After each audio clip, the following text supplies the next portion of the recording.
Yesterday, the smoke started clearing up a little bit from, is it a week, 2 weeks? I don't know, maybe a week. I think about a week. Felt like I don't think I saw the sun for about a week. Yeah, we didn't allow our kid to play outside, and the school didn't allow outside recess just because the air quality was so bad.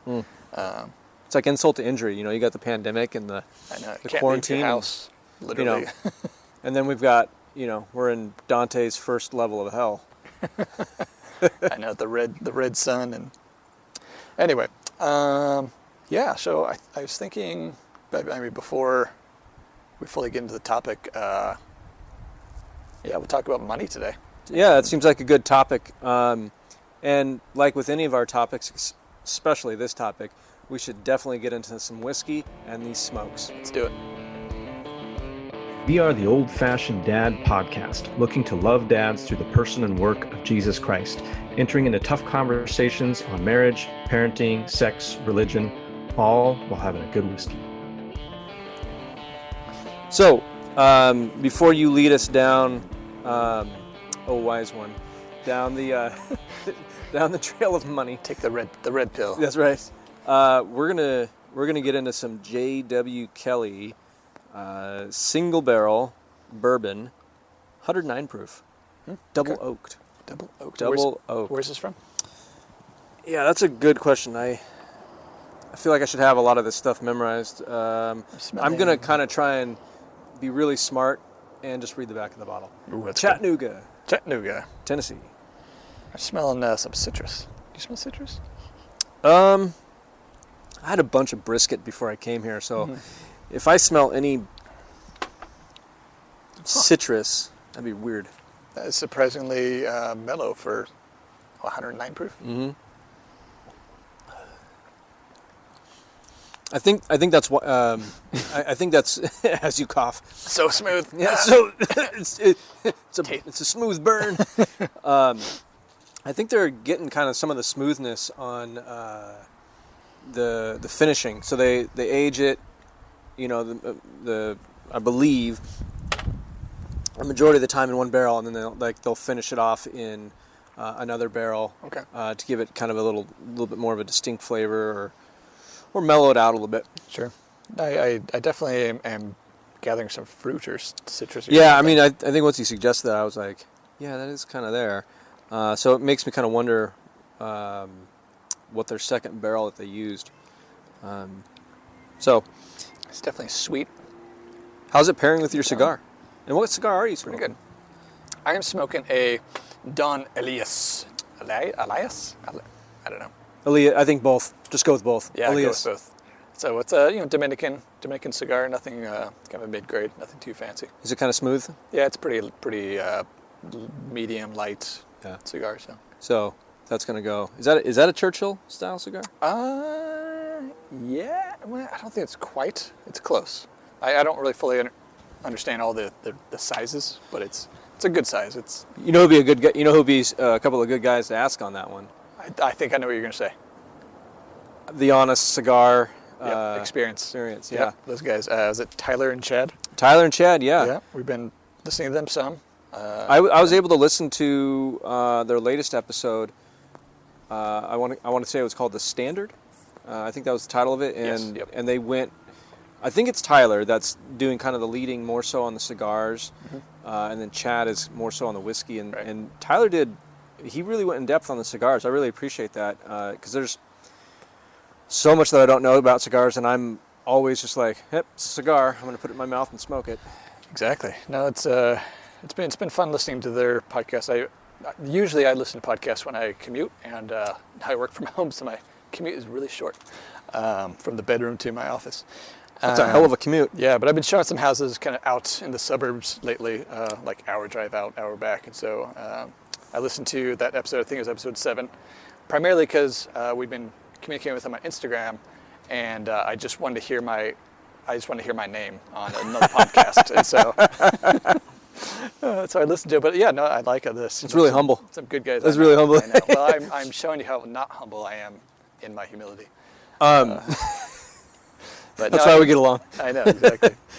No, but it's been good enjoying their podcast. So if you are inclined towards cigars, definitely check out the Cigar Experience Podcast. Yeah, and in general, they're also a couple of dads.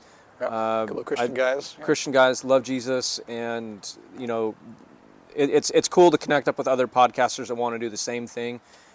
Maybe if we all do our jobs right, we'll kind of like Fight Club. We'll encourage more dudes in backyards doing podcasts about fathering and men's mental health issues and serving Christ. Yep, encouraging other men throughout America. Yeah. I do enjoy their background a little more than ours. I mean, I think they're it's so serene. I could like fall asleep to it. I think they're in Tennessee, and you hear like the crickets in the background, and I swear I almost hear the lightning bugs lighting up. But I think in general, I think it was Tyler that he's from Washington State. He moved from Vancouver down to I want to say it is Nashville. He got a big upgrade on like just in terms of geography. Sorry for anybody that lives in Vancouver, but it's not the best. It's not the most prestigious area of Washington. Isn't Vancouver also kind of near the Hanford nuclear site? I feel like it is. At any rate, that's not a plus for any area. But it's not a terrible area. But it's not. No, it's not. I'd rather be in Tennessee myself. I mean, I think he got a big upgrade. Yep. Sorry again, people in Vancouver, if you're listening, you can send me hate mail later. But as long as you listen, I don't care what kind of mail you send. So, check out their podcast. It's really good. So why don't we sip on whiskey? You like your cigar? That's great. I'm smoking a pipe today. I don't really have any thoughts or feedback on the pipe, so it's smoke. Yep. And it goes with whiskey. Nice. So we're talking about money? Yeah. So I figured we'd talk about money today. And obviously this topic can go a lot of different directions. And kind of what I was thinking as I was brainstorming about this is, I mean, when fighting comes up in marriages or there's stress or disagreement, so much of the time, and maybe you can speak to this as a counselor, when you're counseling couples, so much of the time it's centered around finances, around money, and I think a big part of that is one. I mean, as guys or as humans, I mean, guys tend to be the breadwinners, and so as guys, I think a lot of our identity gets wrapped up in that because we see, providing for the family as primarily making money, which is a good thing. It's a God-given calling, but it can very easily become an idol, right? It's something that we spend all of our time and energy pursuing without realizing that it's a tool that God gives us to steward, not the purpose of life, Yeah. Yeah, thinking through the New Testament, I feel like Jesus spoke on money like 25% of the time. Yeah. There's just a lot of addressing it, and I think that was, from a place of like, money means a lot of things, in pretty much since the beginning of time. Some currency and the ability to get stuff usually involves some form of money. But money means a lot of things, and for you and I, it means, in a lot of ways, freedom, independence. It means reputation. There's a certain image that's attached to it. Sure, you got status. Yeah, and but a lot of that is fairly, or can be anyways, fairly superficial, and I think that's oftentimes what Jesus is really kind of getting at the core, the heart of the issue of money. Like, he wasn't necessarily going after the fact that people need to make livings, and people. I mean, if we believe that God created everything, God created currency, God created money, God created currency systems, but he's talking about how we engage with it, and so I think this is a really relevant topic, especially to dads, because we're going to teach our kids how to handle money. Yeah, we should. I mean, that was one of the precursory conversations I had with some other gentlemen about this. I was kind of saying, what, almost, little nostalgia of,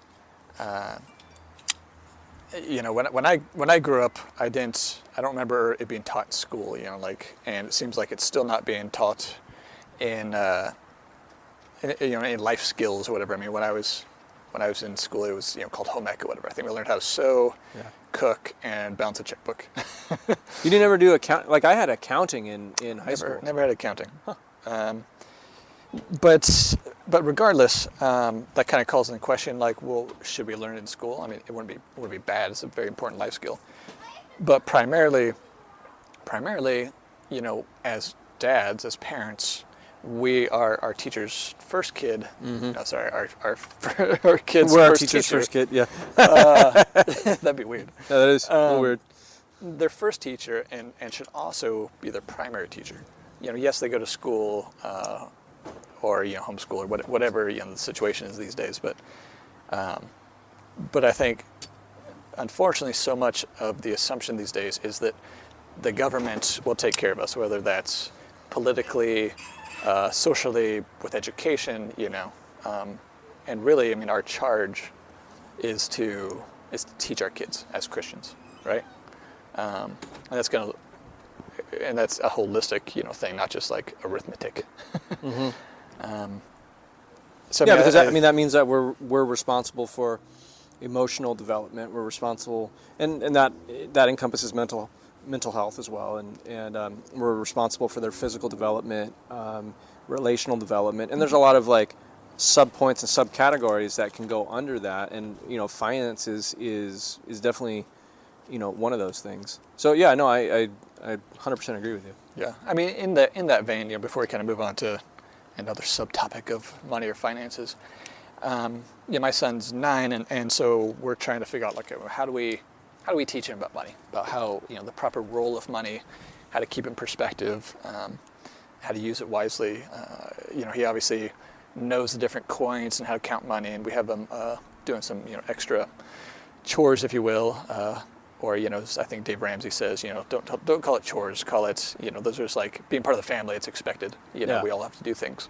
Because of commission, like if you do it, then you get paid. It's not just like an allowance, I think is what he says. Instead of giving them an allowance just for like existing, they have to work for it, Mm-hmm. So you're teaching those work ethic principles right out the gate. So we do that with our son for like watering the yard. Waters the front yard, gets $1. Waters backyard, gets $1. Up. And he's saving up for an RC car. And sometimes, being a 9-year-old, he loses sight of the long term because he wants the immediate gratification. Mm-hmm.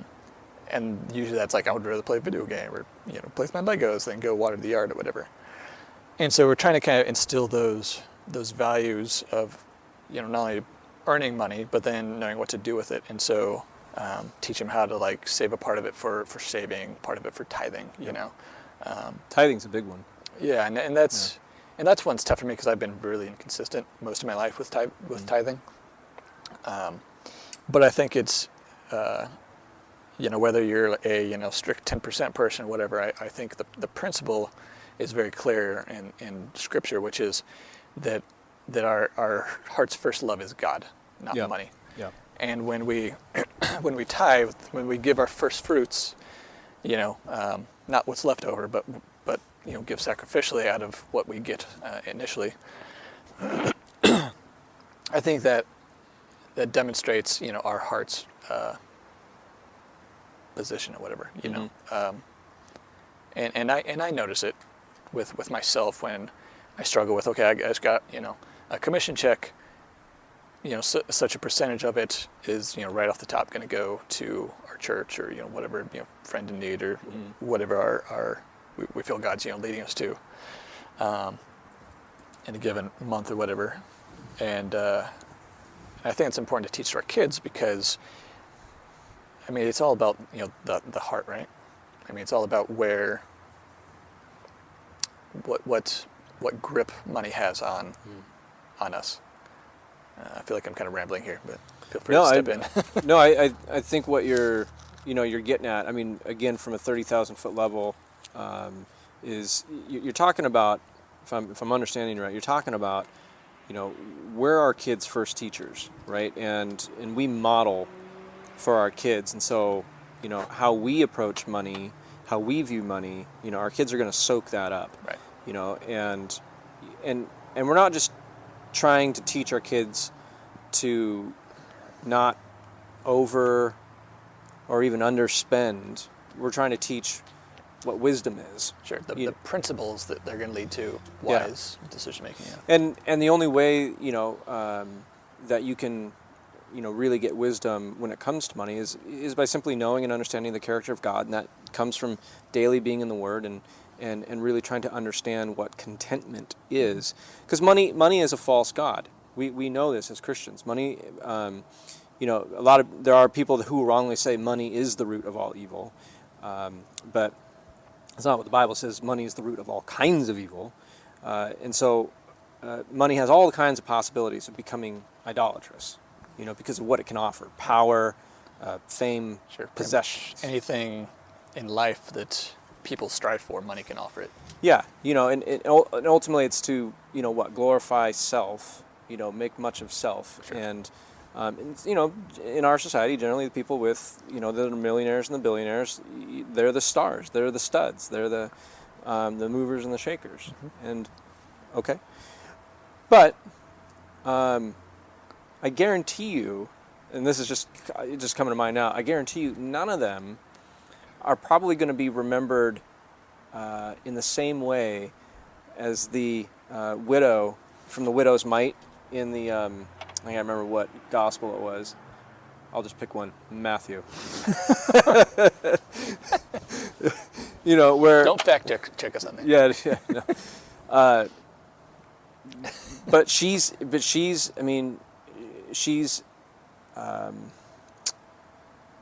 famous for giving out of her poverty. She probably had a better understanding of finances to begin with than myself,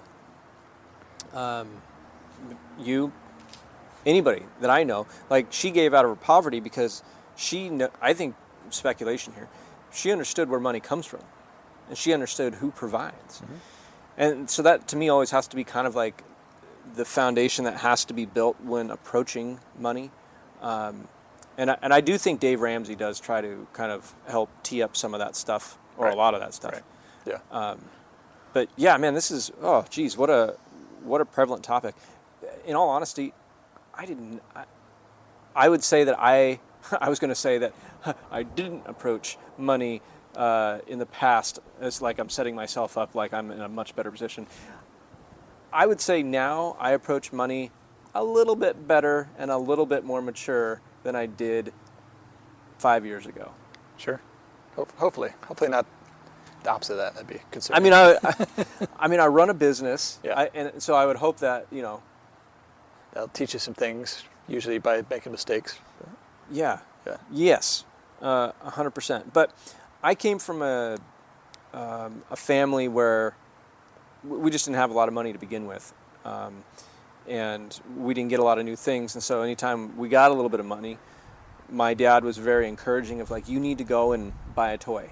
Like, you need to go do that. Because he just wasn't able to provide that sort of stuff. Okay. And my mom was kind of the opposite. She was like, you need to save your money. And I was like, I'm going to go with what Dad said. I'm 9. I want a toy. Yeah. I don't want to save my money. Yeah. I mean, I think it's. I think what you're saying there is key, because I mean I kind of alluded to it, but in case our listeners don't, stewardship's kind of something we throw around in the Christian world, but to put some legs on it, I mean, I think that the root of stewardship is this idea that we are dependent on God. Just like Jesus, who's the most dependent person on God who's ever existed, and and so I mean, I think that if we're dependent on God and we understand that everything we have is a gift and a blessing, we're going to approach our money and possessions as temporal things that are meant for God's glory, and probably our joy. But part of that joy might be, we're trying to teach our kid. We try to teach Nolan, like, God teaches us to be generous because he was generous to us. Yeah. Great. We need to be gracious because God was gracious to us. And it's kind of this, God's blessed us, not for our own good necessarily, but so we can be a blessing to others. Yeah. And it's much easier, in the context here, sitting in the backyard, talking about that and doing that than it is, hey, there's a family in need, and can we write them a check or send them money or whatever? I'm just like, let me look at the budget. Yeah, right. Yeah.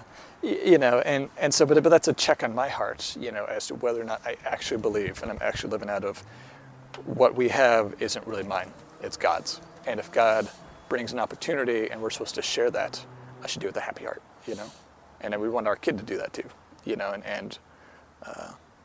So. Yeah. No, I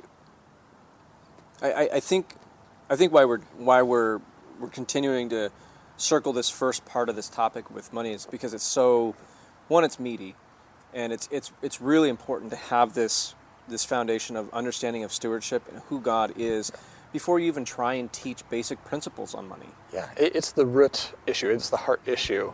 You could be super disciplined and have all your finances in order and budgets and everything, but if your heart's not in the right place, not following God, not dependent, you're gonna mess it all up. Yeah. You're gonna be centered on yourself, not on whatever it is that God intends for you in this life. Yeah. And so I love how you went over stewardship. I think that is a great way to describe it, because money is temporal, just like our bodies are temporal, and our possessions and whatnot. And so it's good to know that everything that we have is a gift, and we're supposed to steward it, and God wants us to derive joy from it, but He also wants us to use it wisely and bless others with it. Right. Yes, I mean, in a nutshell, money is not bad. It's it's a tool. It's what do they call it? It's amoral. Like, it is not good or bad. It's how people use it, right? Yep. And it's one of my thoughts on this, kind of standing around our tendency as humans, and my tendency, to make it an idol, is that so much of, like, when I get stressed or arguments we have, like, so much of the time it's centered around money. My job as a real estate agent is 100% commission. And so there's no security of, a salary. Yeah.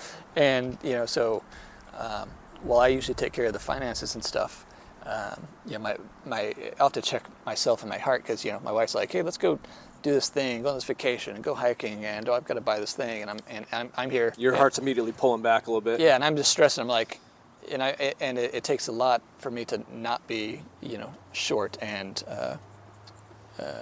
go, maybe next month. Yeah, well, just in my response to her, because my stress, I could feel my heart, my blood pressure raising as I'm thinking, like, I'm just trying to work and figure out where our next check's coming from. Yeah, because there's implications to, like, when you spend money. It means that, like, okay, if I spend money here, it means I can't do X, Y, Z. At least that's the thought. Sure. And I'm going to have to work harder down the road. Sure. Yeah, and so that tends to be where my stress comes from, is kind of this idea, like, I'm the provider. It's my responsibility to make money so that I can take care of my family. But I think, biblically speaking, as dads and as parents, it's easy to overlook the rest of what it means to provide for your family, which also means spiritual, being the spiritual head. 100%. Glad you said that. Taking care of your wife, making sure, she's pursued and feels loved, and make sure your kid doesn't feel, neglected, and spending time with them, be intentional, I don't know how to, like, balance it all, because as a guy I tend to be very, like, okay, I'm in work mode and I don't have room for anything else right now. Okay, now I'm in parent mode, or now I'm in husband mode. Right. I don't do real good with multitasking? Yeah, multitasking, or even, like, breaking up, like switching from, like, one type of activity to another, Sure. Fast transitions. Right. And those are, for me, are areas of stress. And so I've got to be real careful about not taking that out on my wife when she just simply, wants to get out of the house more, or whatever. And I think, not to, dominate the conversation, You're doing great. I'm doing great dominating it? Yeah, you're doing great. I'd say early on in our marriage, but it's still kind of a struggle, is if you've been married any length of time, you realize you're taking two. I mean, hopefully you're both Christians and you share that worldview, but you also bring in to the table your expectations of what normal is, of what a family looks like, Yeah. And our families were very different growing up, my wife and I. And so we were poor growing up. Like, I remember my dad, making like homemade tofu and tempeh and lots of rice. Disgusting. And, it was totally nasty. I still can smell the cheesecloth and the.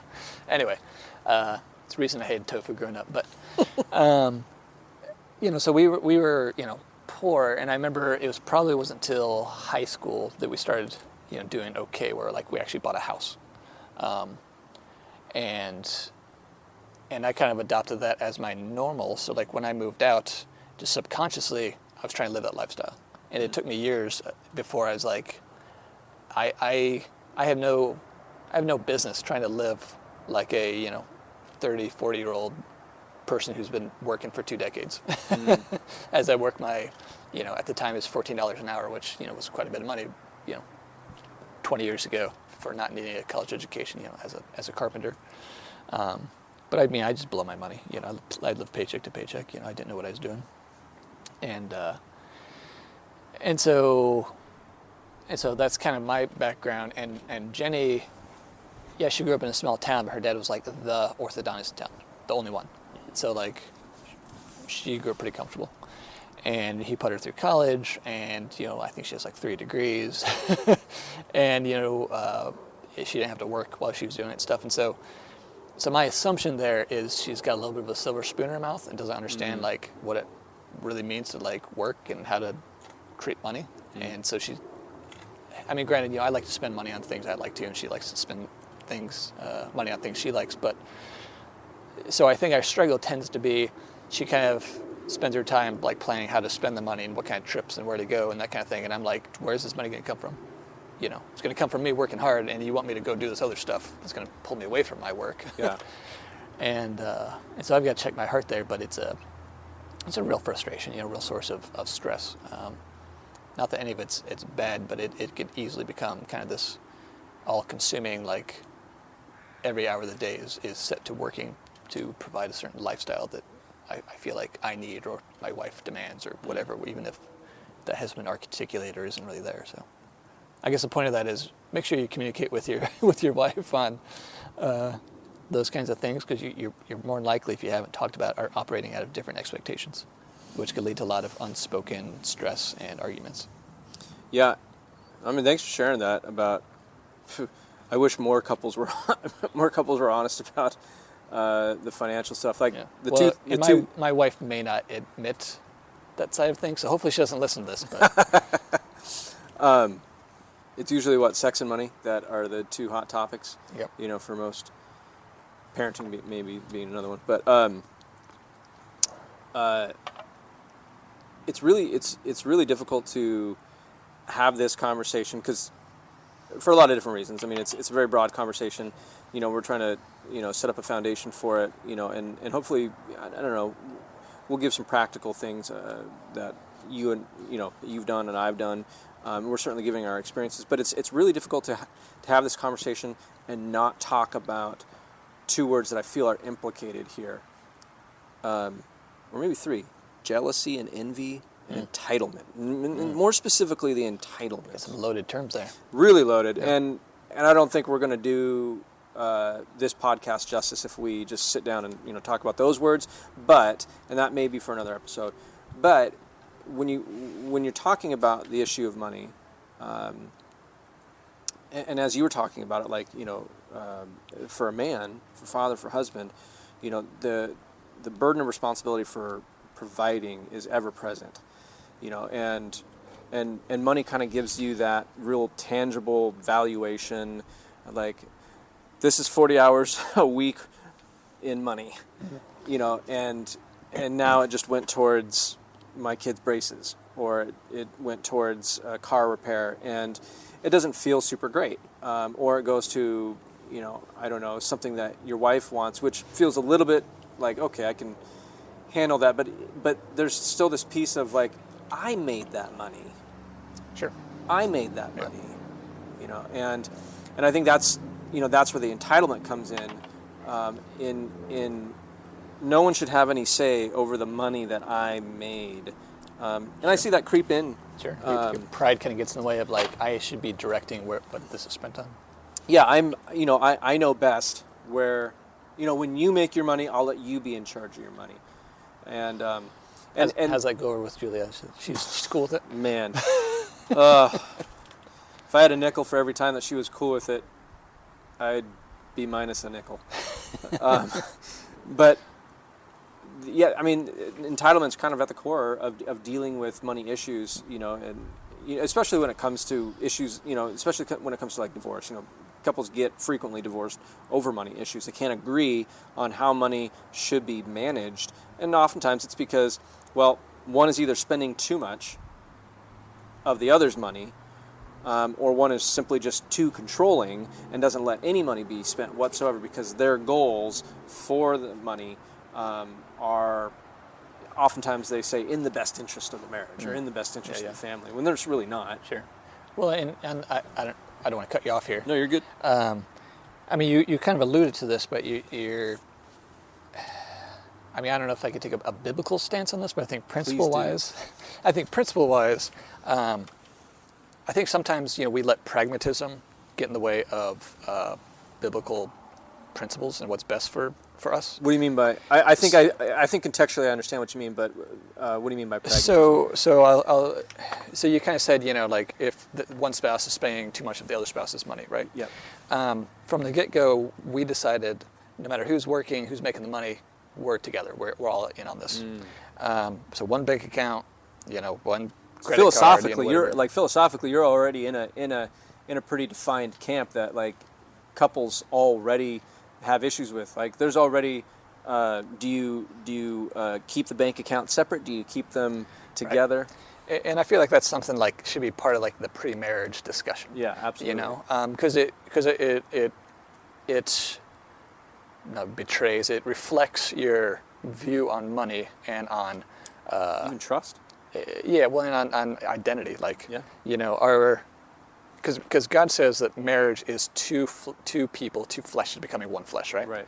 And if that's the case, well, why would you have, his money, her money, separate bank accounts? Like you do what you want with that, you do with that one. Like right. You're basically living as roommates, right? Yeah. In that sense, yeah. Right. and the arguments I've heard for that have all been worldly in the sense of like, well, what if things don't work out? What if they steal my money? What like it's their plan B, right? Kind of like the equivalent of signing a prenup before you get married. Yeah, exactly. They're like, I expect this to go bad, so I'm just going to keep it separate. Yeah. And I don't, whether it's business or marriage, whatever. Like I think the all in, burn the boats at the shore is how we need to approach things in life. Yeah, I mean, if this is connected, if I'm on the same page with you, if you have a plan A and a plan B, your plan A is going to fail and you're always going to resort to your plan B. Sure, you're much more likely to take up plan B. And we're talking about divorce here, right? Yeah. And what is that? Is that you? Somebody's phone going on. And so I guess that's my position, and there's probably room for other reasons that people could have separate accounts, whatever. But I think that reflects someone's heart and attitude towards a marriage. Like, are you in? Are you doing this together, or are you just trying to like? No, I want to keep my will separate from my spouses. I don't want to consult them before. I don't want to do things together as if we're married. Right. So I guess I wanted to kind of touch on that. I don't think it's a good idea to kind of keep this like separate financial world, even if you both work full time. Well, you're right. And so, here we have, as we're building on this, like we want to be good stewards because all of this belongs to God. And, and now what does stewardship look like, especially within a marriage of money and, in a marriage with money? It's not like if you're married, it's not a question of if you'll have this conversation. It's a question of when. And usually when you get married right away, within the first year, you're going to have this, you're going to deal with this. And you're going to have the conversation, or it's going to come out screaming in a, yeah, a fight. Yeah, in a counselor's office. Yeah. So I would 100% agree with you that that it's important and good for a married couple to have one bank account. You're trying to be one already in so many other regards. It makes zero sense to have this separate. Right. So like, how would you even do that effectively? And if you did have this separate, how would you? How could you be sure that that mentality would not bleed over into the rest of your life? Right. Right. Now, as a caveat, I could understand maybe as part of a budget being like, okay, well, this is your slush fund, this is your spending fund, but not like sure. An allowance right, is yeah. a little bit of a different scenario, which right. is worth touching on and talking about. But I think like there's room to have one money, Yep. and then there's like some funds that are in a budget divided up. Right. Right. And there's a big difference between a line item on a budget and I made this money, it's mine, don't tell me what to do with it. Right. Which that attitude right, and, is not good for a marriage. And what we're getting at there is really more the heart of it, as opposed to like any practicality. Like, right. Okay, yeah, you made the money, great, but if you take the position of like, this is mine, that's really more of a prideful, selfish position that then is dangerous because it does bleed over into other areas of life and even into your parenting. Yeah. Remind me what I think you mentioned 3 words that you said that might be big enough for a separate episode. Jealousy, envy, entitlement. Okay.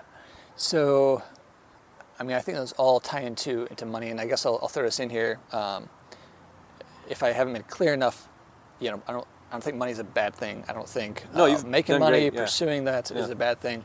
It comes down to the heart of it. And I say that because, as Christians, we need to have attention and struggle with the culture we're in, right? Mm-hmm. I think there's some really good things about the American culture. I think there's some really toxic things about it, and it changes, Yeah. I think that the having a nation founded on, focused on freedom and liberty, incredibly good. Because you look at Scripture and like what is the overarching theme of it? It's freedom. It's being free from sin to love and serve God. Yep.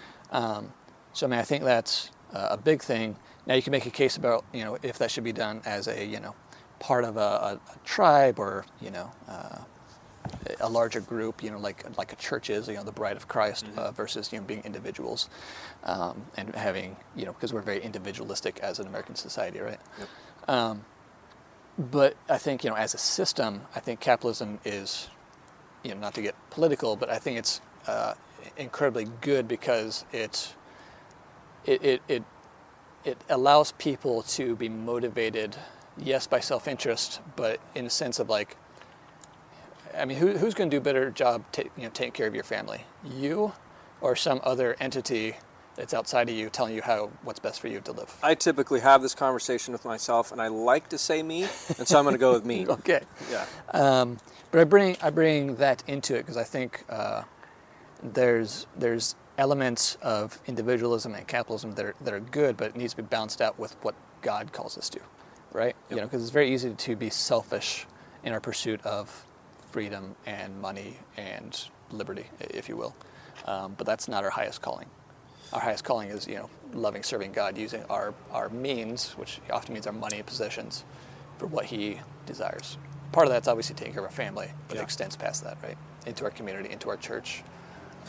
I like how you brought up the term capitalism, because it's a really kind of in your face term right now, and there's a lot people would have to say about capitalism is bad, and there is bad things that have happened in the name of capitalism. There's also bad things that have happened in the name of other systems like socialism or communism. Sure. I do think, though, for all its ills, capitalism affords people more opportunity to be stewards of monies and finances. It gives people the ability to direct their lives versus something else where someone or something else is directing their life. Now, in terms of Christianity, and this is just more of a thought that I just had now, is we might, in kind of this present reality, operate under, especially as Americans, a capitalistic society. But realistically, you and I, as Christians, live under kind of a benevolent monarchy from a spiritual sense. Like Jesus is king. You know, everything comes from Jesus. Here, Jesus gives us everything. Dictator, if you will. What's that? A benevolent dictator, if you will. But dictator has the I always struggle with the but term dictator just sure. because a monarchy, of its negative king, or whatever. But yeah. some would say that kings of past have been dictators. So I love the wordplay though. I love it. But yes, like we live under a benevolent king. Sure. Right? You know, in a spiritual sense, and so you know our allegiance isn't necessarily to a capitalism. You know, where if you take Christ out of capitalism and you just have that, then it's like, hey, it's a land rush, it's a free for all. Everybody make as much money as you can. Sure. And there's a lot of, you know, the capitalism is not a sin, but because human beings are involved, you're going to have sinful tendencies. Sure.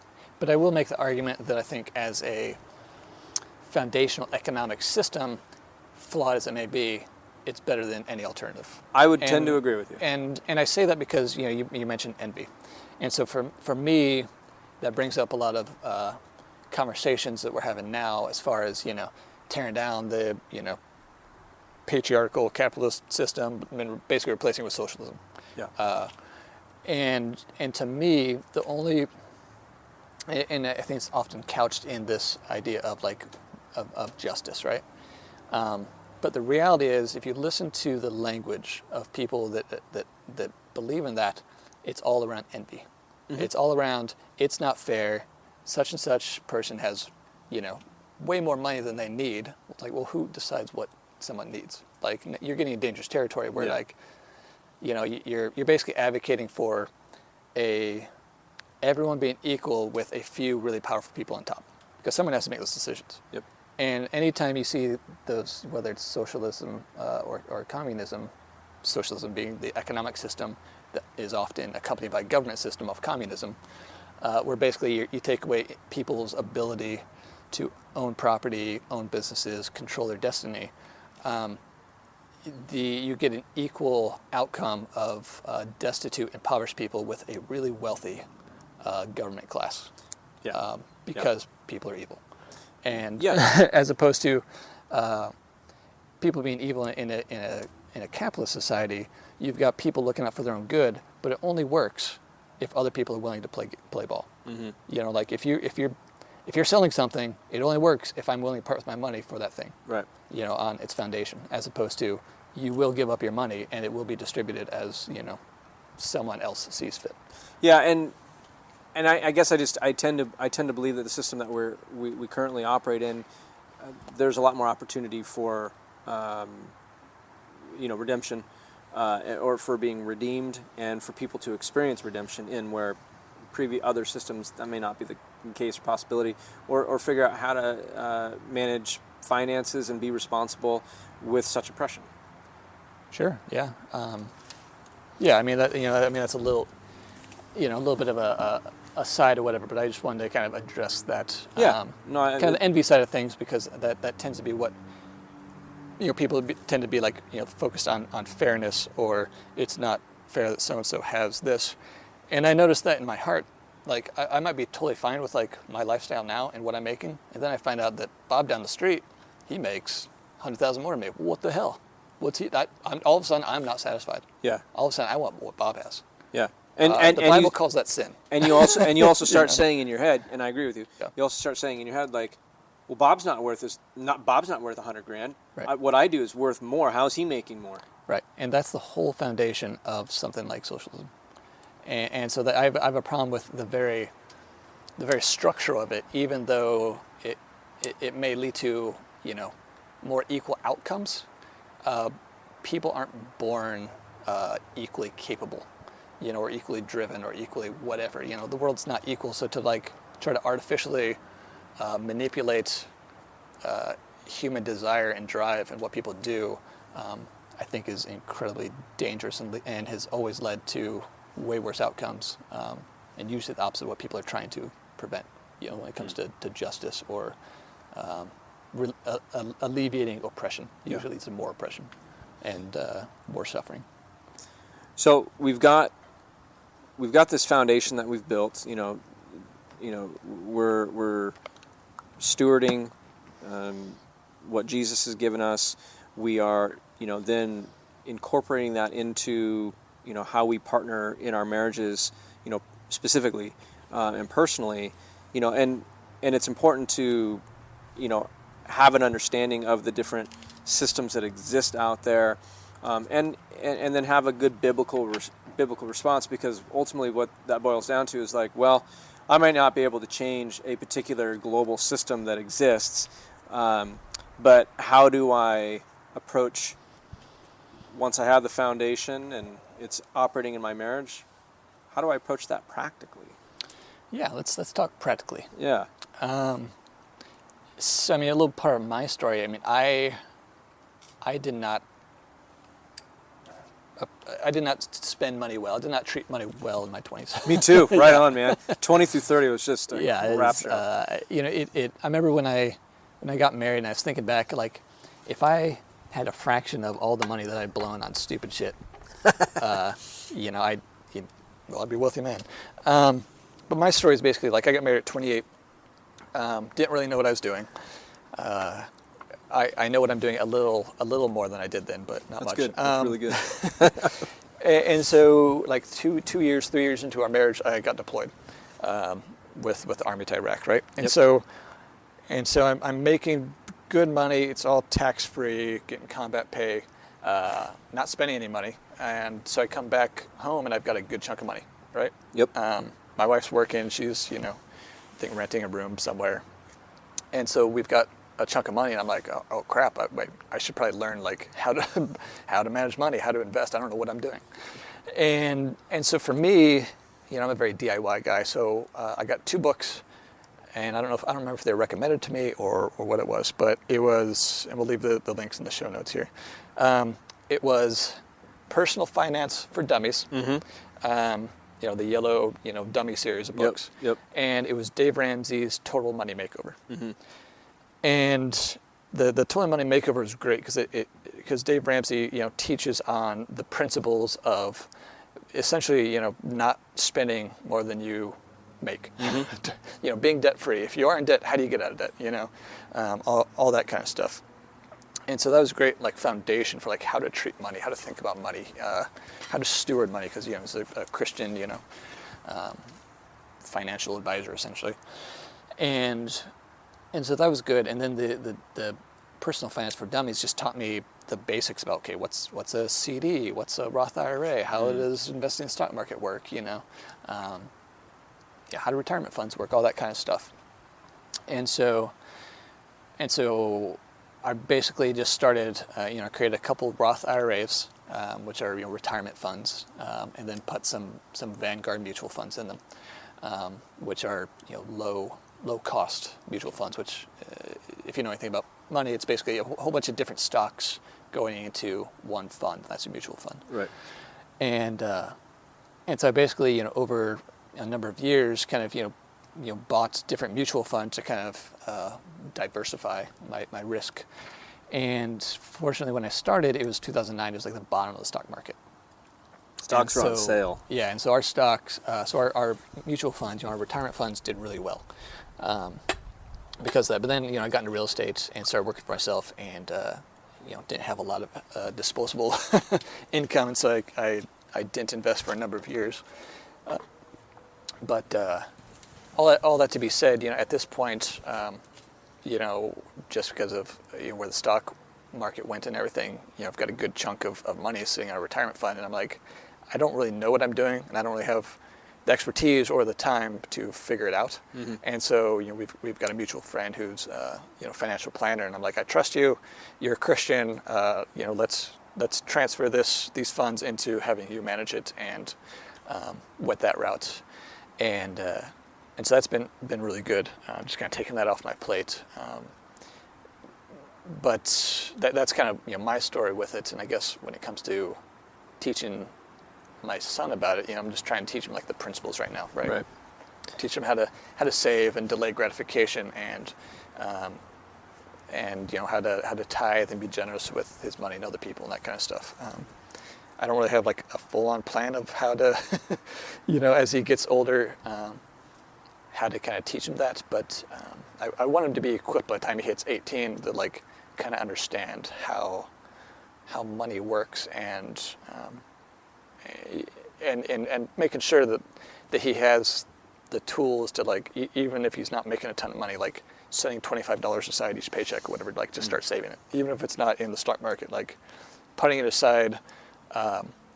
Will do him a lot of good, because if you look at what your money will do if you started saving at 20 versus start saving at 30, like your jaw would drop with how much you'd be able to save, in that time frame, putting in what would be one meal eating out a week, Yeah.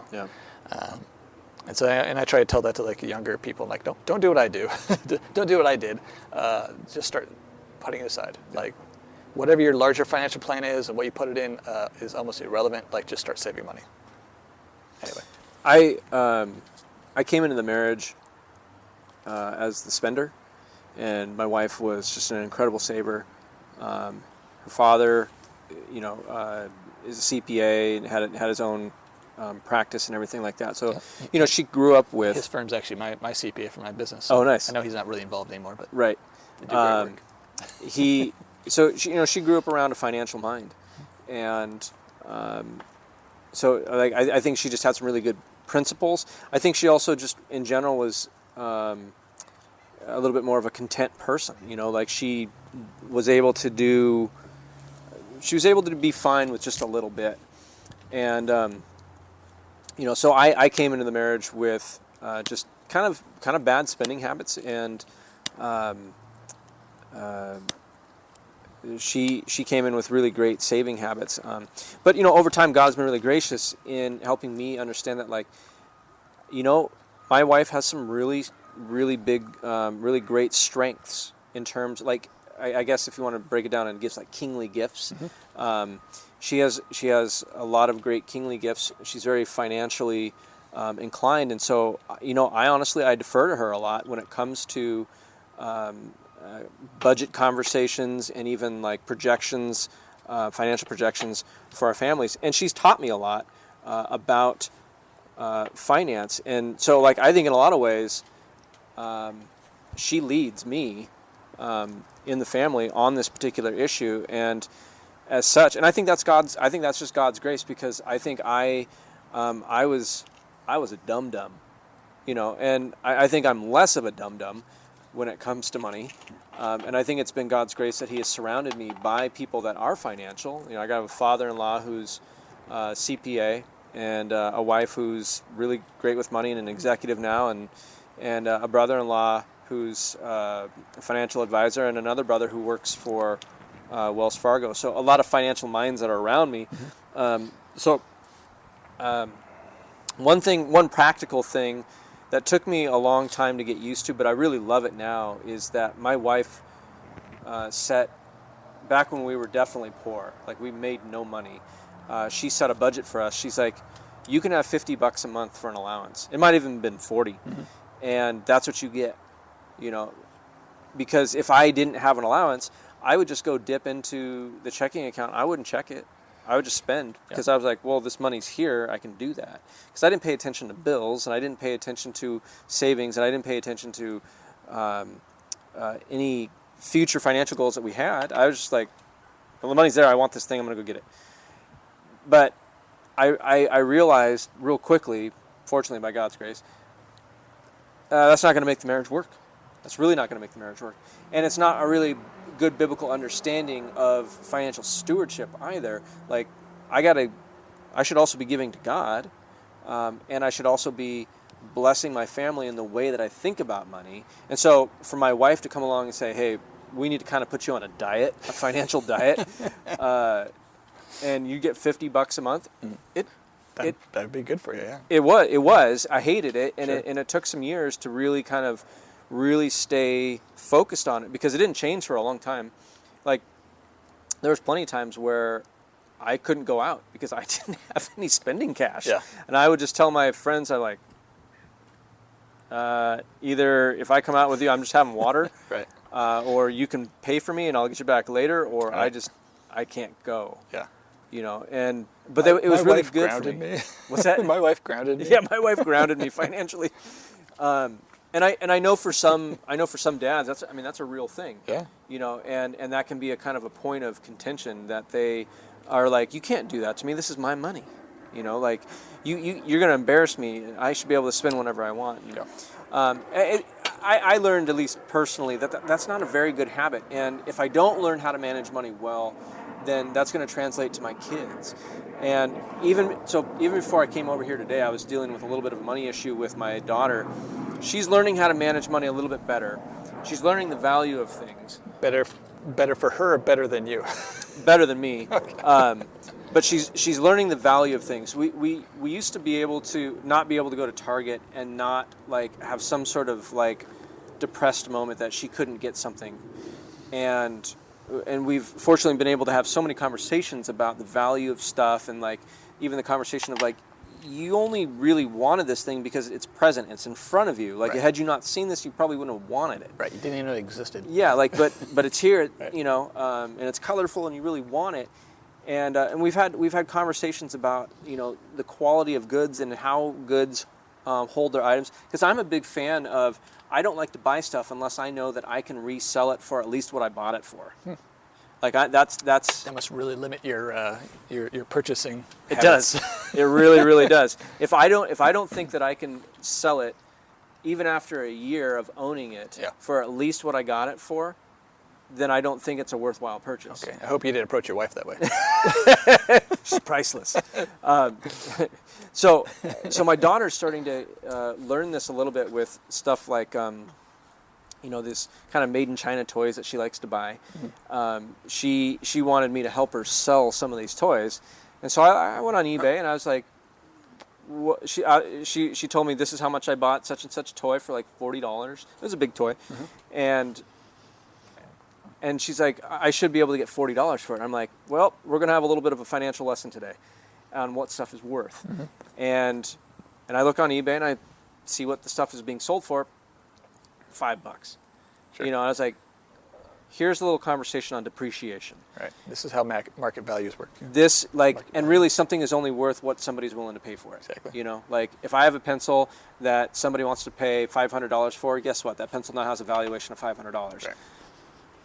It doesn't matter if that's high or out of Right. this world. That's just what they're willing to pay for. Right. So that's one of my pet peeves when people are like, you're overpaying for something. Like, well, no. If you're willing to pay for it, that's market value. That's not overpriced. yeah, Like, you can have your own opinion about that. If no one buys it, okay, it's overpriced. Right, exactly. Yeah. So my daughter is like, well, so what you're saying is, if we sold this, I would only get $5 for it? I'm like, yep, on this platform, you'd only get $5. She goes, I don't think I should buy any more of these toys. I was like, thank you, Jesus. Yeah. Yes, that's going to make my life so much easier because I don't have to clean up after this anymore. But you're going to save your money, or you're going to be a little bit more thoughtful in your purchases. Yeah. Well, and I like that. I like that approach. I mean, whether it's intentional or just by accident or whatever, is it? I think just a general life lesson as a dad is that our kids and as humans, I think we learn a lot better by questions being asked and us coming up with our own answers. Yeah. As opposed to, let me just tell you, and it doesn't really sink in. Right. You could tell them all day long that it's worth $5. Yep. And it's a bad purchase, but until they actually lose that money. And that's where we as dads and moms, Yep. but really we're talking to dads, we have to be really kind of like vigilant, like 24/7 because we don't know when these kind of questions, Right. these topics are going to pop up, and so we have to be aware. Unfortunately, I was like, oh, wait a second, this is a teaching moment. Right. And not try to rescue our kids from these learning. No, moments, yeah. like, how do I walk my kid through this conversation that she did not spend wisely? Sure. And then the other, or depending on what her values are. If she thought it was worth that to play with it and didn't care about the resale, okay, maybe it's worth it to her. good, yeah, no, you know what? Good correction, because the second that came out of my mouth, I was like, she probably got some joy out of it, and so like that's always a hard thing to quantify. Right. But in terms of, I guess, making your money back, it probably was not a wise choice. Sure, it's not a vintage leather jacket or something. Yeah. Good example. Yeah. I think as dads we need to be very aware, kind of on a moment's notice, be on call for when these questions might pop up, because you can't force the issue, and there is a timing in these sorts of things, especially when it comes to money. Yeah, no, for sure. So we are at an hour. Should probably wrap it up. Yep. Do you have any parting words of wisdom? Go read any of the Gospels, all the text that Jesus has to say on money. Pray over it, read through Proverbs, ask for wisdom and understanding and discernment as it pertains to money and stewardship. And I think you set yourself up for more success because you're asking for the mind of God to help you navigate money. You won't be without sin and struggles, but you'll be better set up for success. Yeah, no, good words. I guess I'd say, I want to leave you with kind of a practical. I kind of said, what helped me get set up. But I'd say if you're kind of like, hey, I don't really know what I'm doing with money, start with a budget. If you don't know what a budget is, or you don't have an example one, you can Google it. There's all sorts of free budgets out there. The bottom line to a budget is you want to know where your money's going, and you want to spend less than you're making. There's nothing quite as sobering as realizing that where your money's going, and if you're not tracking it, it's just like a business, but it's just as relevant in personal life.